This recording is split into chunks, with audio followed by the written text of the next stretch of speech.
Glória a Deus. Boa noite, irmãos. Boa noite para você que está em casa nos assistindo nessa noite. O Senhor, Ele tem uma palavra para os nossos corações nessa noite. E eu gostaria que você abrisse a sua Bíblia lá em Lucas.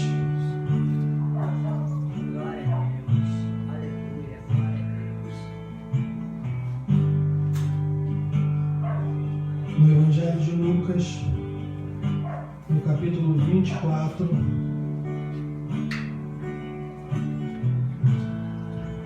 a partir do versículo 13.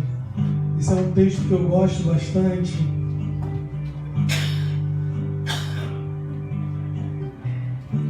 Lucas 24, 13 diz assim: naquele mesmo dia, 2 discípulos estavam indo a uma cidade, uma aldeia chamada Emaús, que ficava a uns 10 quilômetros de Jerusalém, e iam conversando a respeito de tudo o que tinha acontecido. Enquanto conversavam e discutiam, o próprio Jesus se aproximou e ia com eles. Porém, os olhos deles estavam como que impedidos de o reconhecer. Esse texto é bem interessante porque ele já começa dizendo que naquele mesmo dia os discípulos se levantaram de onde eles estavam em Jerusalém e eles foram para uma aldeia chamada Emaús. Naquele mesmo dia que Jesus ressuscitou, que prometeu que ia ressuscitar, no mesmo dia eles não conseguiram esperar a promessa. E eles se levantaram dali e foram caminhando para Emaús. Mas só que a gente está falando de duas pessoas que andaram com Jesus, duas pessoas que viam os milagres acontecer. Eram duas pessoas que caminhavam com Jesus e sabiam o tom de voz dele, sabiam o cheiro que Jesus tinha. E no mesmo instante que os dois estão caminhando, indo para Emaús, eles estavam tão tristes e tão decepcionados que eles não conseguiram reconhecer Jesus ali do lado deles. Porque se você continuar lendo o capítulo, você vai ver que eles estavam conversando e dizendo: nós pensávamos que seria ele que iria remir Israel. Eles estavam com uma expectativa em relação a Jesus. Nós pensávamos que ele ia vir, ia mudar tudo. Ele ia mudar todo o cenário. Era a expectativa que os discípulos tinham. Eles não queriam mais estar debaixo do jugo de Roma. Eles não queriam mais estar presos a tudo aquilo, queriam que Jesus viesse e mudasse tudo. Mas só que agora Jesus era morto. E já tinha passado 3 dias, apesar de que algumas mulheres já tinham ido no túmulo e não tinham visto ele mais lá. Porque o anjo já tinha dito que ele tinha ressuscitado. Mas mesmo assim, eles não conseguiram esperar a promessa na vida deles. Mesmo assim, eles não conseguiram esperar o tempo. E aí o texto vai dizer que quando Jesus se aproxima deles, eles estão conversando. E um com o outro estavam conversando sobre tudo o que tinha acontecido. Sobre a morte de Jesus, sobre aquele tumulto que estava em Jerusalém. Eles estavam batendo um papo e caminhando. Afinal de contas, eram 10 quilômetros que eles estavam andando. E eles estão caminhando. E o semblante era de tristeza, de decepção. Sabe, na nossa vida, às vezes acontece a mesma coisa. Às vezes nós esperamos que Jesus faça algo e Jesus não faz no nosso tempo, Ele não faz porque não tem um propósito ou porque não é tempo ainda de fazer, e o nosso semblante às vezes fica entristecido, nós ficamos decepcionados com Jesus às vezes. Como os discípulos estavam, e eles estavam caminhando. Mas aí a Bíblia diz que Jesus ele vai e se aproxima deles e começa a caminhar. E aí vira para eles e pergunta: de que vocês estão falando? E aí eles falam assim: por acaso você é algum estrangeiro? Você não sabe o que aconteceu em Jerusalém? E Jesus fala: não, o que aconteceu? Tinha sido com ele, mas ele fala: não, o que aconteceu? Porque às vezes o que para nós parece um gigante, para Jesus não é nada. Por isso que Jesus pergunta para eles: o que tão grave aconteceu?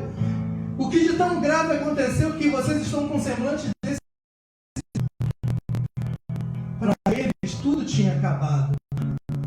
Já era game over, acabou tudo. A nossa esperança, o nosso mestre não está mais conosco, acabou. Afinal de contas, andamos durante 3 anos do lado dele. Nós pensávamos que ele ia vir e mudar tudo, mas agora ele morreu e nós não temos notícia nenhuma dele.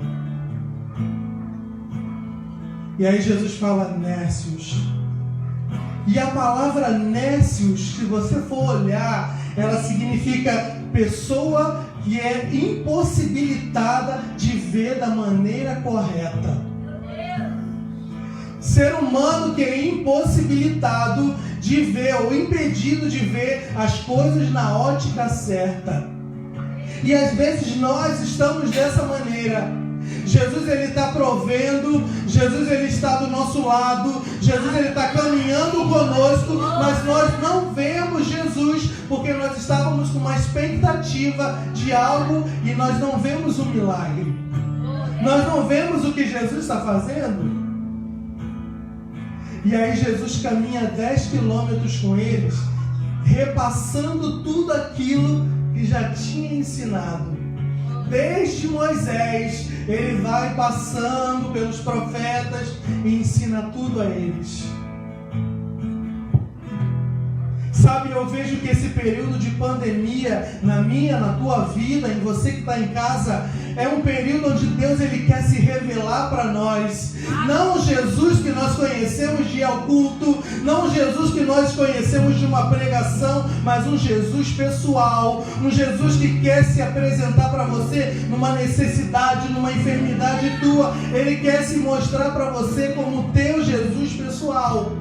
E que vai tirar você dessa situação que você está e te levar para um entendimento que Ele é na tua vida.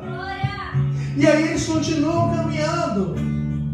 E Jesus repassando com ele, ressignificando tudo aquilo que eles pensavam ter entendido, mas hoje eles sabiam que não tinham entendido nada.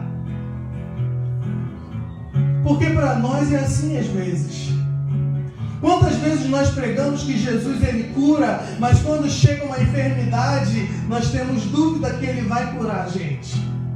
Quantas vezes nós pregamos já que Jesus é aquele que vai vir com providência, com provisão na nossa vida, na vida de outra pessoa, mas quando acontece conosco, a gente se abala um pouco, porque a gente não conhece o Jesus pessoal. A gente conhece o Jesus que a gente prega, mas não teve uma intimidade com Ele o suficiente para conhecer esse Jesus que está andando contigo e talvez você não está percebendo. E aí eles chegam em Emaús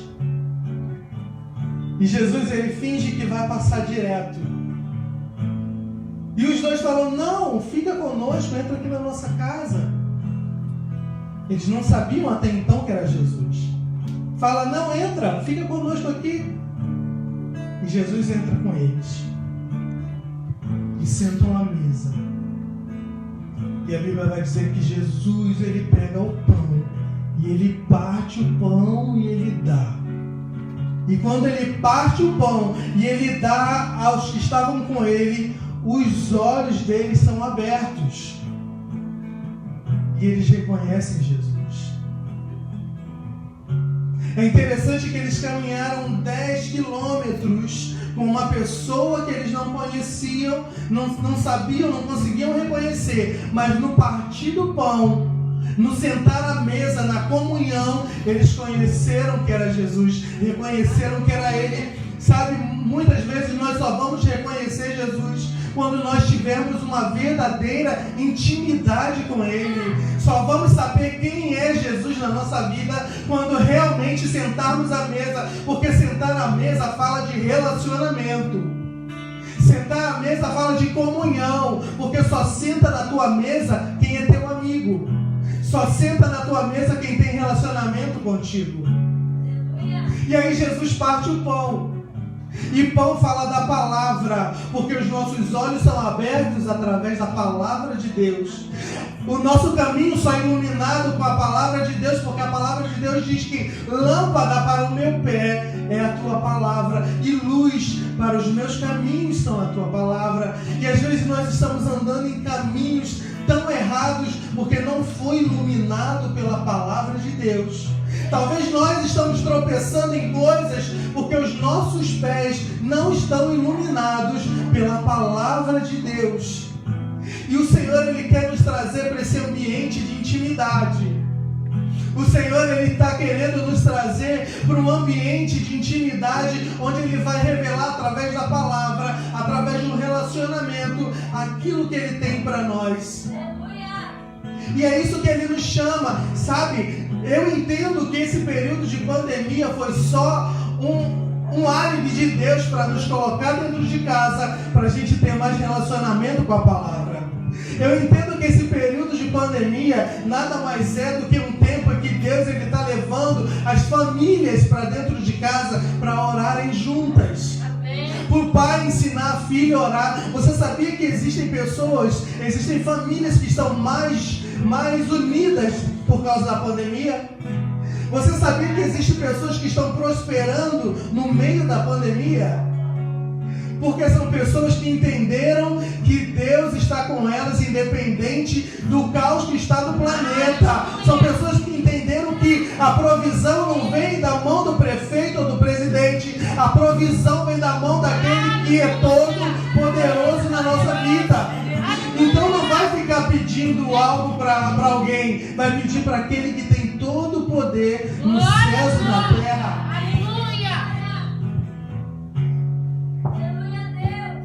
Emaús fala de um lugar que eles saíram para estar nesse lugar onde eles deveriam estar em Jerusalém. Emaús fala de um lugar fora do propósito de Deus. Emaús é todo lugar, tanto físico quanto espiritual, fora da presença de Deus, fora do propósito de Deus. Talvez você que está nos assistindo hoje aí está fora da presença de Deus e você sabe que está. Talvez você que está nos ouvindo, talvez você está totalmente desviado do propósito. Você sabe que deveria estar em Jerusalém, que é a presença de Deus, mas hoje você está em Emaús. Hoje você voltou talvez para o passado, talvez você voltou ou para o passado físico, ou para um passado espiritual dentro de você, psicológico dentro de você. Esse Jesus, Ele quer ir aonde você está, aí em Emaús, aí nesse lugar, e te trazer de volta para o propósito, te trazer de volta para a presença dEle. Ele está querendo isso. E é interessante pensar que quando os olhos dele se abriram, Jesus desapareceu. Assim que os olhos dele se abriram, no partir do pão, Jesus, sabe por que Jesus sumiu? Porque Jesus não vai dizer para onde você tem que voltar, porque você sabe que tem que voltar para o propósito. Teu coração queima por voltar para a presença do Pai, e você sabe que o caminho é de volta para a casa do Senhor. Sabe, isso me lembra o filho pródigo. Porque o pai não foi atrás do filho pródigo, porque o filho sabia o caminho de volta para a casa do Pai. E o filho que está perdido hoje na live, o filho que está perdido hoje em qualquer outro lugar, sabe o caminho de volta. Jesus, ele vai abrir os teus olhos, ele vai aquecer o teu coração, mas a atitude de se levantar e voltar caminhando 10 quilômetros de volta para Jerusalém, essa atitude é tua, e você tem que tomar essa atitude, porque só no centro da vontade de Deus que você é satisfeito, que você é completo, só no centro da vontade de Deus que você é realizado. E você sabe que quando toca um louvor, ou quando você ouve uma palavra, teu coração queima. Porque aquele que já viveu na presença dele, no Santo dos Santos, não sabe viver em outro lugar. Não consegue, por mais que se esforce para viver em outro lugar, não consegue. Porque você foi feito para estar na presença do Pai, na casa do Pai, servindo ao Pai, falando do Pai. É para isso que Ele nos criou. E nessa hora eu quero orar por você que está nos assistindo aí. Eu quero orar por você que talvez não encontra forças para caminhar de volta. Talvez não encontra uma motivação para caminhar de volta para a presença de Deus. Voltar de volta para o propósito. Voltar para Jerusalém. Eu quero orar por você para que os teus olhos sejam abertos nessa noite, para que o fogo do Espírito aqueça o teu coração. Você que está nos assistindo, feche os teus olhos aí. Aonde você está, o Espírito Santo sabe exatamente como você está e o lugar que você está. Oh Deus, em nome de Jesus, Pai. Pai, eu quero orar por essa pessoa que está nos assistindo nessa hora, por essa pessoa que está ouvindo, Senhor, essa oração. Deus, e talvez não encontre forças para voltar para a Tua presença, talvez não consiga, Senhor, talvez a fraqueza dominou, talvez, Senhor, a tristeza, a frustração, Senhor amado, tenha dominado essa pessoa, mas agora no poder do nome de Jesus, Senhor, que caia, Pai, toda tristeza, que caia toda decepção, Pai, toda a venda dos olhos, ó Pai, toda a escama nos olhos, Senhor, que tirou essa pessoa da Tua presença, que tirou, Senhor, essa pessoa do propósito que Tu tem para ela, agora em nome de Jesus que caia por terra, Pai, eu profetizo que o Teu Espírito aqueça o coração dela agora, aqueça o coração dele, aí onde ele está nesse lugar, aí onde ele está, Senhor, assistindo essa live, Deus, em nome de Jesus, eu profetizo para que o fogo do Espírito invada essa casa agora, Senhor, em nome de Jesus, e jogue por terra tudo que não provém de Ti, Senhor, e traga essa pessoa de volta para a Tua presença. Pai, eu oro por famílias, ó Deus, para que haja unidade nessa casa, para que haja unidade, Pai, no seio da família, que o Pai, Senhor, ame mais seus filhos, ame mais suas esposas, Deus, em nome de Jesus, Pai, se há enfermidade, eu jogo por terra agora, eu profetizo cura, em nome de Jesus, cura nas emoções, Pai amado, cura nas finanças, cura, Senhor, na vida espiritual, em nome de Jesus. Pai, desce com Teu poder nessa residência agora, desce com a Tua graça nessa casa agora, Pai, faz algo sobrenatural acontecer, porque Tu é aquele que pode todas as coisas, Pai, Tu é aquele que vai em lugares onde nós não podemos ir, Senhor, a Tua palavra pode invadir lugares agora, em nome de Jesus, onde nós não podemos chegar, mas a Tua palavra pode, e é uma palavra que transforma, que liberta, por isso profetizamos agora, vida, onde a minha voz chegar, Pai, que chegue a vida do Teu Espírito, aonde, Senhor, essa live chegar, que chegue vida do Teu Espírito agora, em nome de Jesus, para a glória e honra do Teu nome, Senhor, nós Te louvamos nessa noite, e Te agradecemos, em nome de Jesus, Senhor.